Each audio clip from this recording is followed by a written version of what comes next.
Hey, everybody. Welcome to the Sci-Fi Sisters podcast, where we give you our point of view. I'm Tamia Harper, and I'm joined today by my sisters, Sabrina Wood, Whoop whoop. Yvette Blackman-Tom, Hello. and Fran T. What's happening? What's happening, Fran, is that we have a really cool show coming up for you.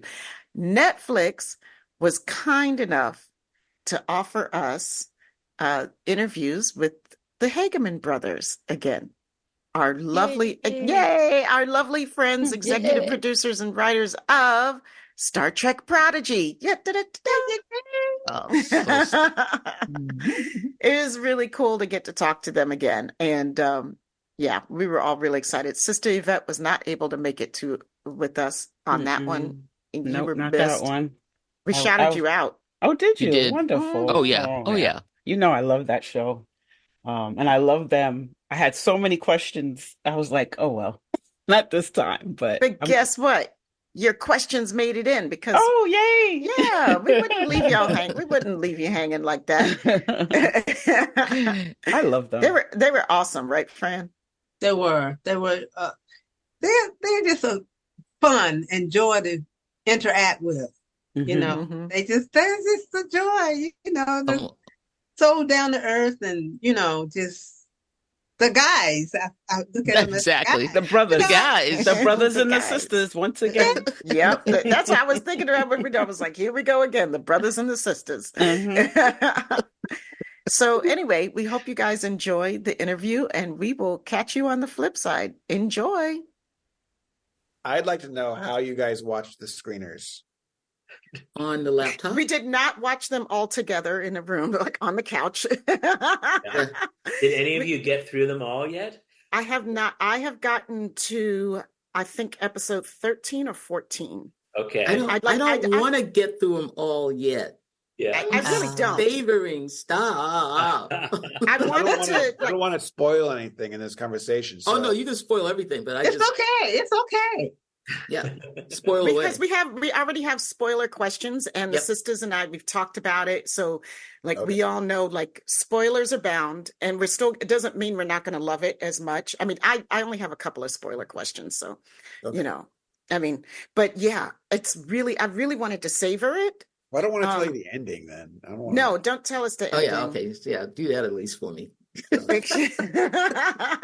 It's going to be hard work for you guys. We're sorry. I Oh. tried. But I'm telling you. Okay.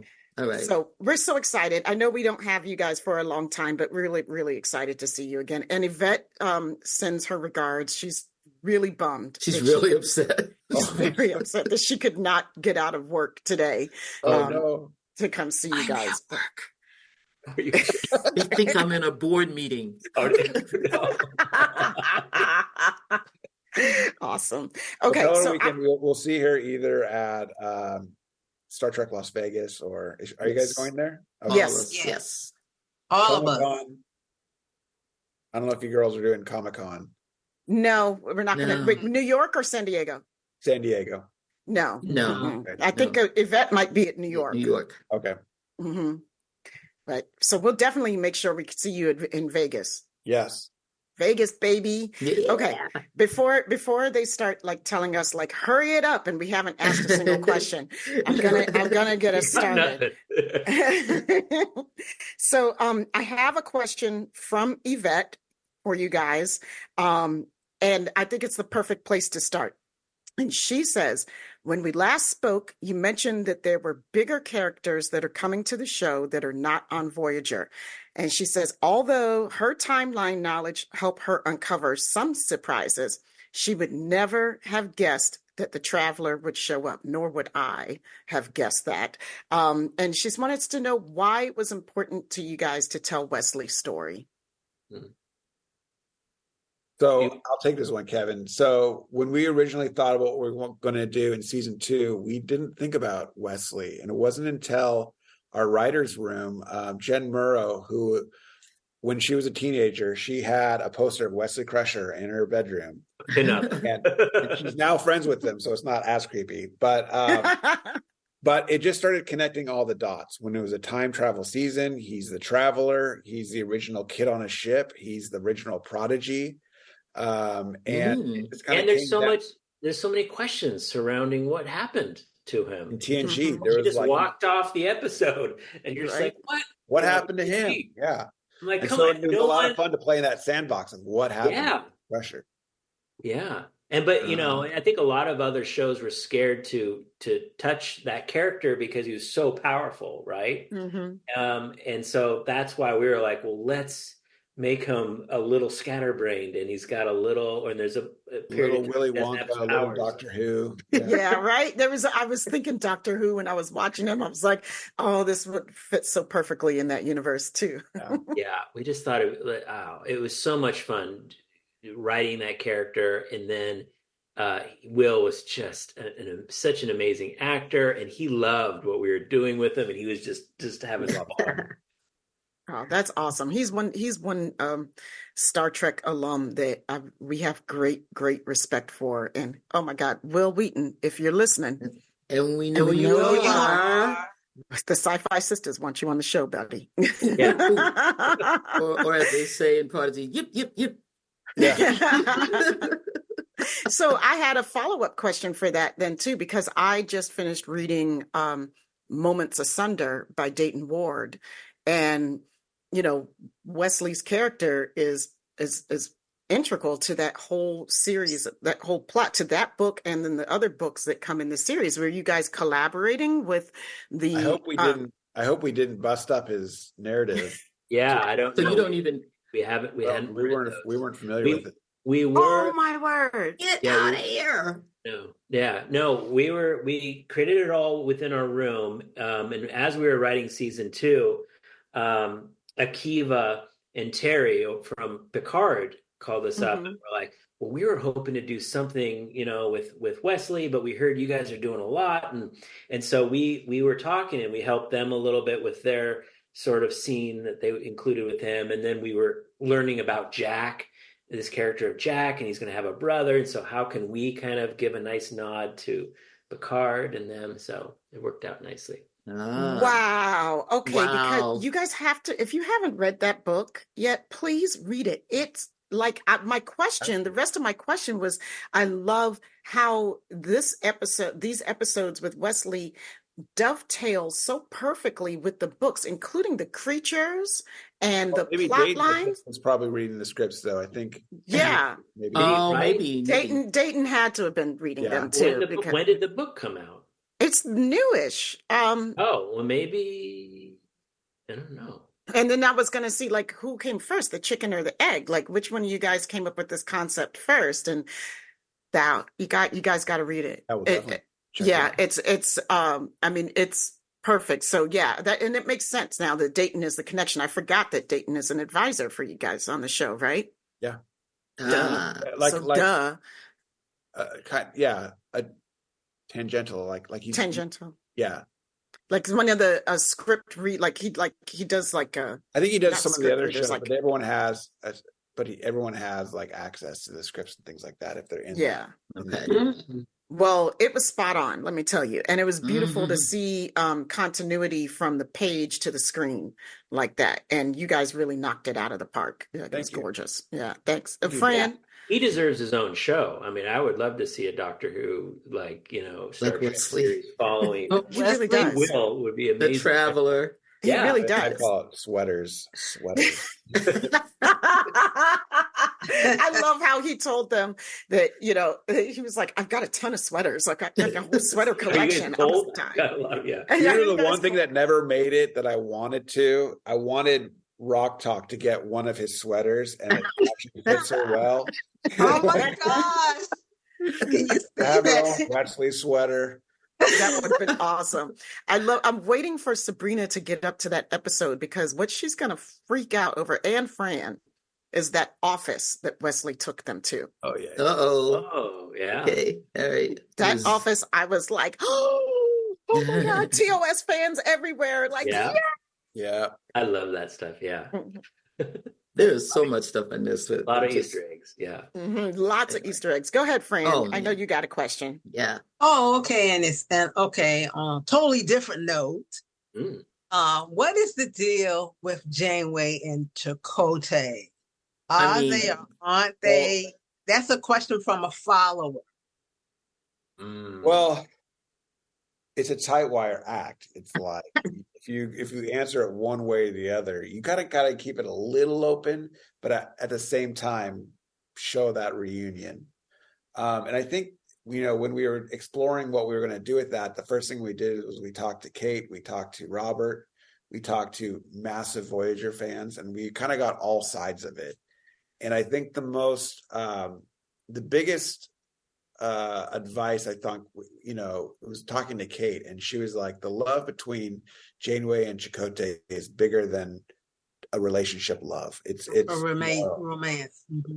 bigger than a romance. That it's it's that bond through. They've been through hell and back. Oh, they're ride or die. As a captain and a first officer, there's something there that's even more powerful. So it's like if you just have them, doting off into the sunset, holding hands, you're going to feel like we did Admiral Janeway a disservice. Can I say, I don't know if any of you ladies have watched the Cracked Mirror episode. That's like 114, Dan, maybe? Or episode 14. You said you're at 13. Have you watched the Chakotay episode? Have I watched which one? I'm sorry. It's episode 14 when they find each other. No, I haven't seen that. Okay, then what am I saying? There is an episode that I think episode 14. Yes to everything my brother is saying, but it's my favorite episode. You stopped at my favorite episode. We have an episode that delivers a lot of really good stuff. Oh, baby! I cannot. Okay, we may have to watch that together. Oh, we're clever. We were clever. You should watch it together. I cannot wait for you guys to watch it because Sabrina, you got a lot of catching up to do, you and Fran. I know. And I plan on continuing on. Here's the thing. I really wanted to savor this season. I love having episodes released weekly, and to give you a chance to really sit in it and talk about it with everybody and enjoy it. But so we got a dump, right? Okay, that's okay. We got a whole season dump.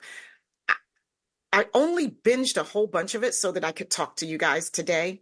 The rest of it, I'm pulling back on, and I'm 22 episodes a week. Waiting a week for 22 minutes doesn't feel like enough. It feels you got to do it. Remember, episodes. It used to be 2 episodes. It used to be like a 1 hour episode. It used to be very closed ended. You got the whole thing, and then the next episode, it felt like you're back at zero again with the characters, right? And ours is so serialized, and it's only 22 minutes. It's really hard to wait. I agree. I understand the appreciation, but I think there will be a lot of people who will just, you'll have even a deeper experience because you can just get on this ride, Well, that's what yeah, go ahead, Sabrina. Yeah, I think that's true. I think it was true for me with watching Voyager itself. I think I got a deeper experience watching it as a binge show than I did when I watched it as episodic. But you got to remember, you got 2 boomers here, and we are used to waiting for a week for a half-hour show that was going to be, a story. And, we had a whole summer we had to go through. So for me and Fran, this is candy. But we had an episode that was secretly titled Boomers. I think it was... It's the Boomers episode. I think it's. You guys have it. It's in the back 10. Yeah. It's in the back. Okay. Oh wow! I think it's called Touch of Gray. Isn't it called Touch of Gray? Touch of Gray. There's an episode called Touch of Gray that we would always refer to it as like it's the Boomers episode. It's like the kid characters get in trouble, and then it's like and the adults have to. It's Janeway and Wesley and Doctor and Chakotay having to hike up a mountain. Oh, wow. I love that. But I think that one of the things that I know is that I'm loving it so much. I want to drag it out for a little while, but I don't think I'm going to be able to. Because like you said, you get on the ride and you just want to keep going. It was so easy. I was up till 3 o'clock in the morning last night, watching Prodigy. And like, I was like, oh my God, I'm so tired, but I have to see the next one. I think what's good is that these characters are binge. so infectious that like you want to be with them. So even rewatches are like, my wife rewatches Troll Hunters all the time. She's like, I just love these characters. And so if you love the characters, it's like Right. you just rewatch it and you just get the warm fuzzy feelings of, camaraderie. Well, I have one last question for that. I love what we're doing this season with Gwendella. Yeah. And so first season, she was like the runaway, she's like the bad girl. She's the runaway. And this season, she seems to be this trope that I love. The young girl who has the weight of a world on her shoulders. She's like a Joan of Arc. She's like a Princess Leia. She's like, but I wanted to know the episode, The Dauphin, where Wesley, again, falls in love with the young lady that comes on the ship. She's a princess and she's got this bodyguard with her. We don't know that the bodyguard is like a monster, but and he falls with this young woman. Did that any inspiration? Did you guys think about that episode when you wrote this season for Gwen? No, we just knew that. I mean, she literally had the weight of the world on her shoulders, with Solemn being in flux, in the sense of knowing that your home world, in which you've never been to, is about to have a civil war. You need to go back to the Dauphin. It's up to you to make sure the civil war doesn't happen. And then I don't know if you've seen the first couple episodes, but that got wrong very quickly because of Essentia. Let me tell you, I want to just bow down right now, because you guys know you're the reason why I like animation now. I had a problem. Hey, we're not going to go there. Love this. I'm telling you, I had to stop the tape when we went into the elders in the room where the two elders were there, and I just had to look at that whole thing. I'm sitting there going, who are these people that is drawing this? This is so beautiful. This show is gorgeous. This show remains just Benny Bond. beautiful. There's a very talented our supervising director. He just has an eye for this stuff. Oh my God! It's everything. The faces, the designs, even the heirloom was just like, when she showed it to her father, I was like, boom! I got this, Dad. I was like, whoa! Love this so much. I just wanted to thank you guys. It was just, I love your exuberance, so thank you so much. I mean, we're talking about a show that appears to be a kid's show, but it's so much more. And these 2 days have been, hearing for the first time people who've actually watched it. You guys are the first. Oh, absolutely watched it, like to the detail, like run it back, see it again. Wait a minute, what was that? That's what I'm looking forward to. I'm looking forward to my second watches, because the first watch is like, I'm just gobbling it all up. Like, what's the story? Who's going where? Where's the action? Like, da-da-da-da-da. What are my themes? And then my second watch through are the ones where it's like, look at that detail. Look at this. Now, Sabrina, like, she's a cinematic watcher, period. That's her thing. So, Fran, I am too. I love watching movies and old. Sabrina and I are on the same page with that. Yeah, this is a gorgeous watch. I think you'll find when you get to the end of season 2, everything comes full circle back to season 1, episode 1. You're going to see a beautiful kind of circle, and I think even that will make you want to watch again, because it's all tied together. Yeah. Trekkies watching episodes over and over again, say it ain't so. I don't believe it. I mean, that's like our lives. No, it's like, I'm so happy now that I have to watch episodes over and over again, so I don't have to explain myself to people in my life, like why I'm doing this. Like, it makes us have a reason now. It makes us so happy. That was one of the first things we've talked about. We're like, Trekkies are completionists, so even if the people who are resistant to watching this show, they're going to watch the show at some point. Yep. Like 10 years now, there's going to be Trekkies going to be like, well, I guess I'll watch Prodigy. And then they're going to watch it and they're going to have the same experience. They'll be like, why wasn't I onto this train at the very beginning? I never understand the people online. Yeah, I never understand the people who are so resistant to new Trek shows. I'm like, it's Trek. It's new. I mean, like I have never once. Yeah, like I have never once in my life said that. I have never once in my life not been excited for a new Trek show. Not once. I do not understand these people. I'm like, you might not like it as much as the other ones, but that doesn't mean I'm not excited for it.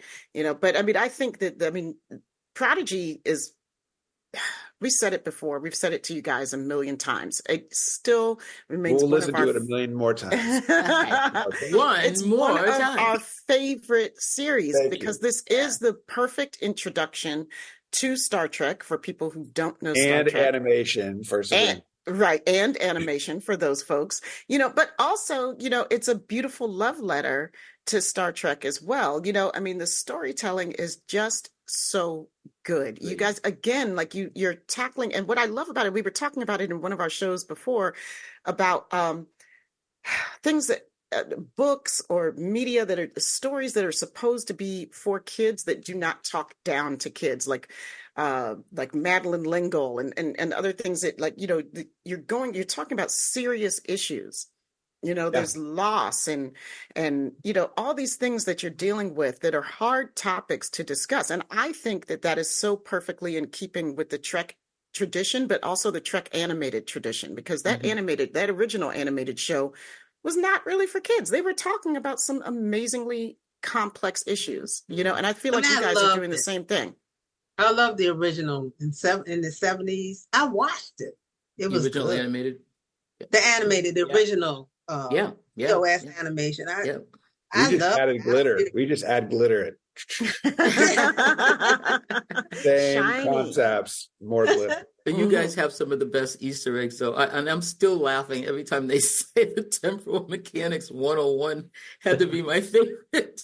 My favorite repeat line. You haven't read Temporal Mechanics 101? Well, then we kept getting the note of like, how is a 6-year-old going to understand this? We're like, don't worry about it. Don't worry. Then we get the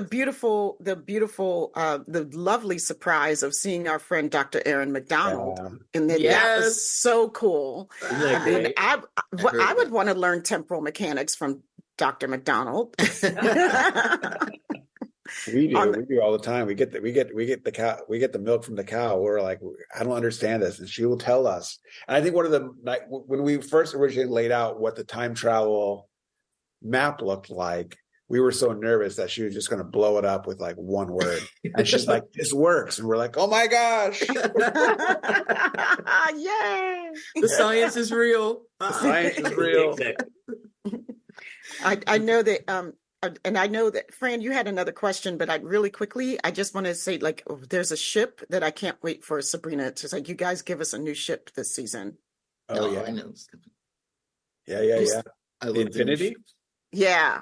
I love it. I saw it. Let me tell you. Okay. Yeah. That is like, it was a classic Star Trek, scene. Here we go to the shipyard. We're going to see the ship in the thing, whatever. And I was like, it's Voyager. Then it was Infinity. Then it was Infinity. I know. There's another one. There's a ship. Then it was Infinity. I'm like, ship is in the ship. What are you doing to me? It was just as good as the Proto Star. So was a new ship like always in the works for the season, or did it just? I mean, well, yes, but we knew that we always wanted to get back to the Protostar again. Yeah. But it was going to take some time. We didn't want to just have episode 1, season 2. Hey, here's another Protostar. Like that. The new ship could be sexier than the Protostar, so it had to be right. Yeah. And so when we did the Infinity, it was sort of like we wanted to make it cool and different, but also we wanted it to be small and cramped, and we wanted the characters to be like, oh, this isn't the Protostar. Like the Defiant was. Like the Defiant was. And also it needs to look like it go through a wormhole, so to speak, right. Yeah, it was. Oh, love the strap-in scene. I love how rugged that ship looks like. I mean, it's like a Jeep. It's like the Jeep ship. Exactly. That's what it looked like with a Rubicon all of a sudden. Yeah, it looks like Alien Ridley Scott more like, I loved all of it, man. I'm telling you, that was just so cool. But, and I was just, I ended on 2, I admit it. But I'm sitting there like this going, I gotta go. I couldn't see the next one. I had to get to work. And I was just dying. I'm like, shenanigans start at episode 2. Oh, you can't have wormhole things going on and then it gotta go. That's so I'm excited for you. You got 18 more episodes to go, Sabrina. Yeah. Yeah. I'm like a little kid. So we got the last question, because I know they're going to start booting us off soon. More. Give me more. Here's more money. We'll get there. Okay, it's like we love the overarching theme of being stronger together. Can you talk about why this is an important thematic element for this season? Being stronger together for this season specifically, or the entire show?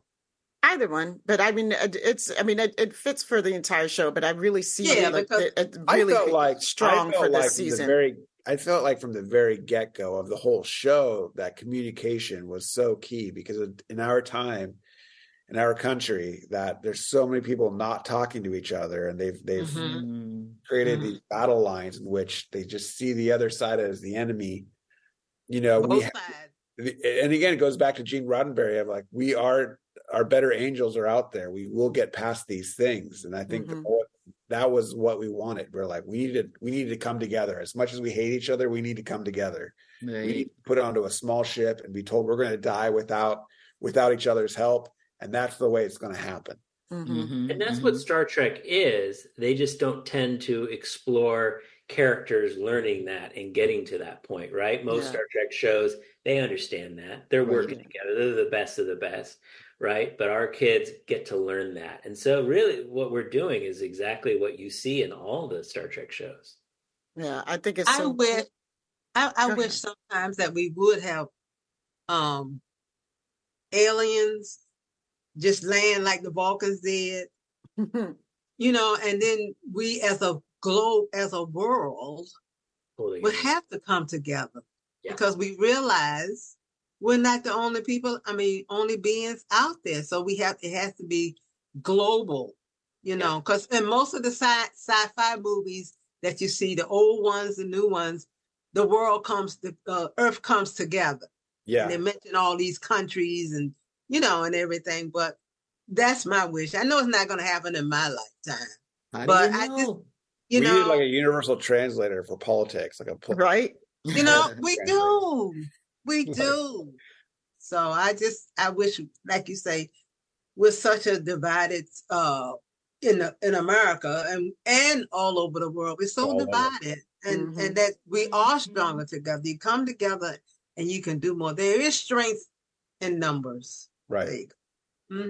So thank you for that too. I love how you guys tell that story though this season, especially like we've got a new Vulcan. What's her name? Oh, come on! Yeah, Majel. Majel. Yeah, Majel. Which I think is a beautiful nod. I mean, you guys said there's so many beautiful nods this season to, and there's some other characters that I decided I wouldn't ask about and not spoil for my other sisters because the Birdman. Oh, I love him. Love him. He's so cool. And I love how Jankum just can't stop himself from It's so good with the bird puns, you know. But but I mean, it's like through these stories, you got this Vulcan who's like with the cool kids, you know, and then suddenly thrust with the nerdy outcast kids. With the Never Squadron. Right. Never Squadron. Never Squadron. Do we call it that? Never Squadron. I like that. Would have been great writers. Going on the cock made me plant. I was like, if I heard that in the writers, if I heard that in an episode, we would have used that, Sabrina. Nova Squadron versus the Never Squadron. Never Squadron. Oh my God. And you know how I feel about Vulcan. So I was like, oh no, here we go. So, but as soon as I heard her name, I said, oh, she's got to change because she's got that name. Yes.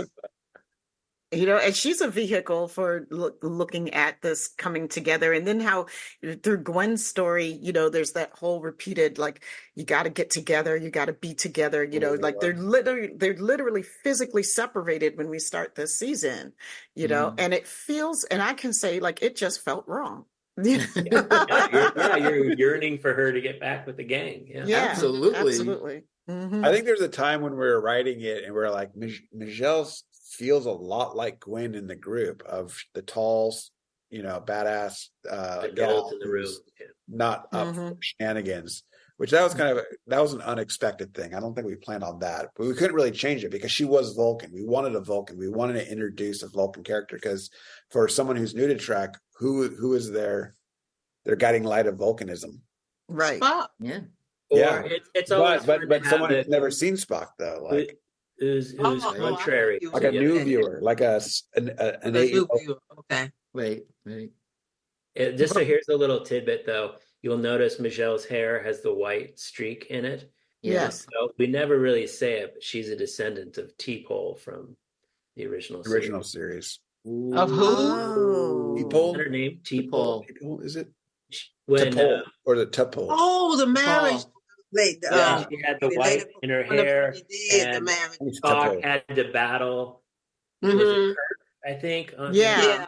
Get married and Anyways, she's a royal. She did have a gray streak in her head. Yes, she did.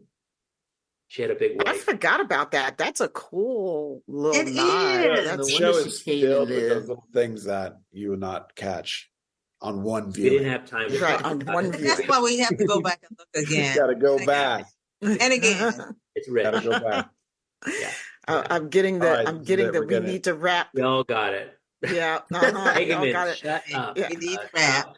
Well, that always sucks. They try to wrap us each time, but All right, but so we're just gonna- ignore it. Why Make it you happen. got to come back to the show? That's why you got to come back to the show and just run your mouths.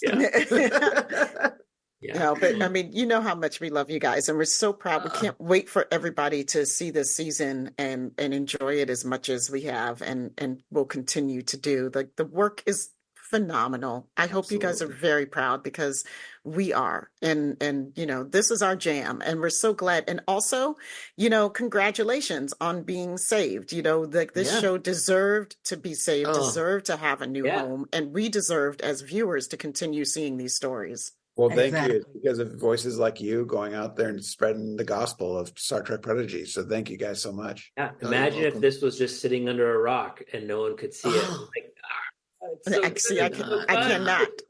I cannot. That's No. that's what our horror, my nightmare.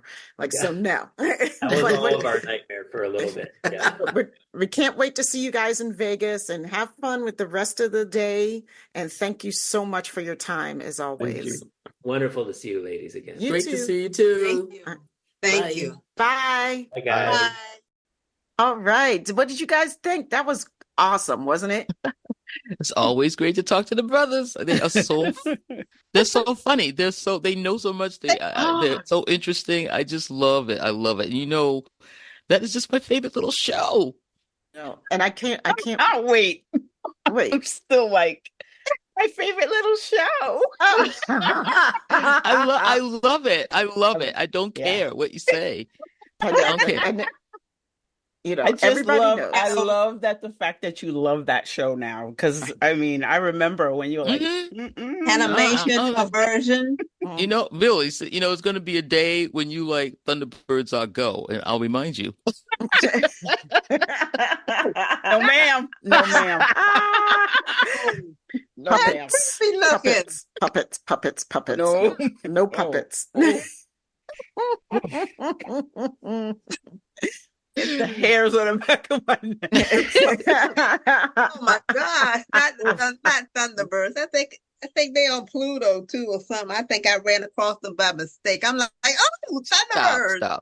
Stop. Let's still go back to the brothers. Okay, let's please. Okay. Anyway, so you all please watch Star Trek Prodigy on its new home on Netflix and support it, so we can, if we support it, then we get another season. Yeah. And Yes. this show is amazing. This season 2 is, I mean, Woof. y'all. Oh, And Man, there's just so beautiful. many great surprises coming up in this season. The everything makes sense. Like the story Yeah. works together really well. It also works really well with Dayton Ward's latest book, with Moments Amazing. Asunder. Wow. I mean, like, I'm just telling you, there is just, you guys are gonna love it. Yeah. And I honestly suggest that you binge that whole season. Because first of all, if you don't binge it on Monday, you're gonna get spoiled. So Right. I mean, Straight up. because you're gonna be straight up spoiled. Because first of all, we're coming with the live show. Well, I mean, on like, the if you listen to this interview, you already know. spoiled. You're spoiled already. Like, we told you. Oops.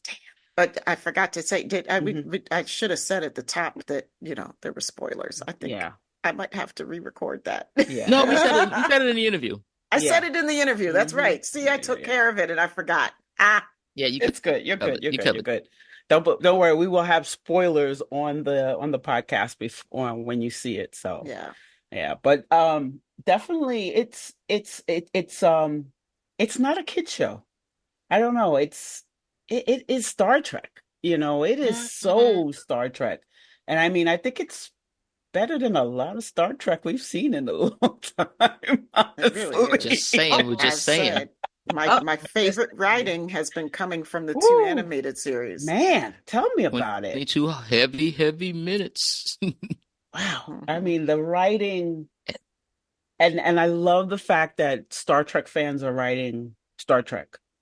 Because there's no way after this season, these people, you can't say that nobody on this writing staff is not a Star Trek fan. With some deep cut knowledge. Oh my God, the deep cuts. Deep. Oh my God. I was thrilled by because I think I was the first one to watch the whole series, and I was just thrilled because everything I said, nerves being trying to talk to us about it, said was right. I knew it. My timelines, I knew it. Go again. All right, sign us out. Yeah, let's go. Okay. Okay. But if people want to talk to you about the timelines, or how should they reach us? Oh God, no! About the timeline. No, not the timelines, please. You can find us at sci-fi-sisters.com. That's SYFYSISTAS.com. Join us on the mothership. That's MUTHASHIP. The Sci-Fi Sisters Book Club, both on Facebook. On Instagram, TikTok, and Threads, sci-fi.sisters. And we are also on the platform formerly known as Twitter at Sci-Fi Sisters. For interviews, the live show, and our infamous Top 10 series, subscribe to our YouTube channel at Sci-Fi Sisters Inc. Become a patron of Sci-Fi Sisters today at patreon.com/Sci-Fi Sisters. The Trek Geeks Network's presenting sponsor is Fansets. Go to fansets.com for pins and memorabilia from all your favorite franchises. Visit fansets.com and use Trek Geeks, all caps, for your exclusive 10% discount. After listening to this podcast, please rate us and write a review. We may just read it on an upcoming episode. And of course, we'd love to thank our associate producers, Karen Germera, Stephanie Baker, and Sailor Marge. Thank you, guys. We love you. We appreciate your support. And we gotta thank the baddest engineer in any and all known universes, Dose, the anonymous one. The Dose.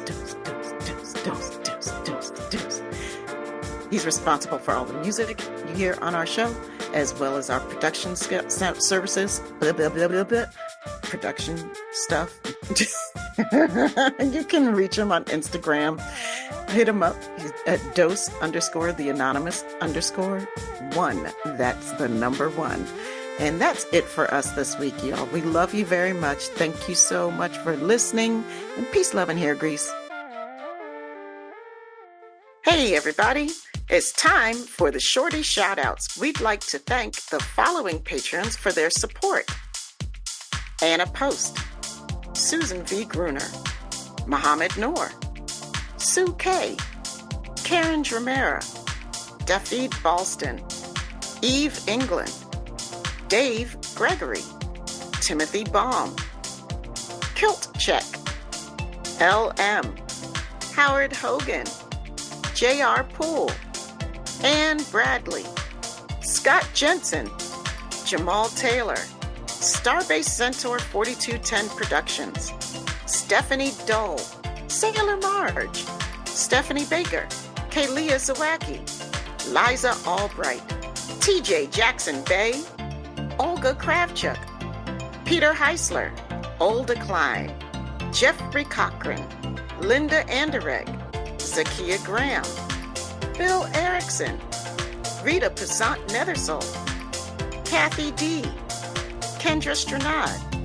Rhonda G, Bernadette Garcia Galvez, Tara Jefferson, LJ, Domestic, Bruce McMillan, Cassandra Gerard, and Mike Nauer. Thank you all so much. We love you. We appreciate you.